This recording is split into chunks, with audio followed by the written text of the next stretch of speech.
ఈ 18 నెలల్లో వైఎస్ఆర్ కాంగ్రెస్ పార్టీ సాధించిన విజయం ఏమిరా అంటే 11 సీట్లు వచ్చిన తర్వాత చాలా మంది ఒరే మనకు అవసరమారా ఈ రాజకీయాలు, ఎట్లా జగన్మోహన్ రెడ్డి అంటే తిరిగితే కేసులు పడతాయేమో అని చెప్పి చాలా మంది భయపడినారు. కానీ 18 నెలల తర్వాత ఈ రోజు గ్రామాలలో పరిస్థితి ఎట్టుందిరా అంటే ఒరే మనం కూడా 2-3 నెలలు జైలుకు వేసే తప్ప జగన్మోహన్ రెడ్డి దృష్టిలో మనం పడేటట్టుందిరా. కాబట్టి దేనికైనా సిద్ధం కానీ జగన్మోహన్ రెడ్డిని మళ్ళా ఒకసారి నేను ఇదే వేదిక మీద నుంచి మన నాయకుడు జగన్మోహన్ రెడ్డి గారికి కూడా ఒక రిక్వెస్ట్ చేస్తానా, సార్ మనమేం ప్రతిపక్షాలను తొక్కాల్సిన అవసరం లే, వాళ్ళపైన కేసులు పెట్టాల్సిన అవసరం లే, వాళ్ళని ఇబ్బంది పెట్టాల్సిన అవసరం కూడా లేదు సార్. మీరు ఏం ప్రణాళిక రూపొందించుకుంటారో రూపొందించుకోండి సార్.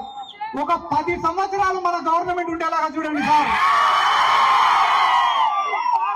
మీరు చేసే మంచి పనులు చేసుకుంటా 10 సంవత్సరాల అధికారంలో ఉండండి సార్.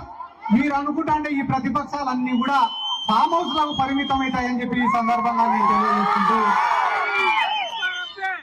నేను మరొకసారి చెప్తానన్న, చేసిన మంచి ఎప్పటికి కూడా ప్రజలు మర్చిపోరు. మనం చేసే కష్టాన్ని కూడా ప్రజలు ఎప్పుడు కూడా గుర్తు పెట్టుకుంటారు. ఈ రోజు జగన్మోహన్ రెడ్డి గారికి ఆయన చేసిన మంచి శ్రీరామ రక్షని కూడా ఈ సందర్భంగా నేను తెలియజేసుకుంటూ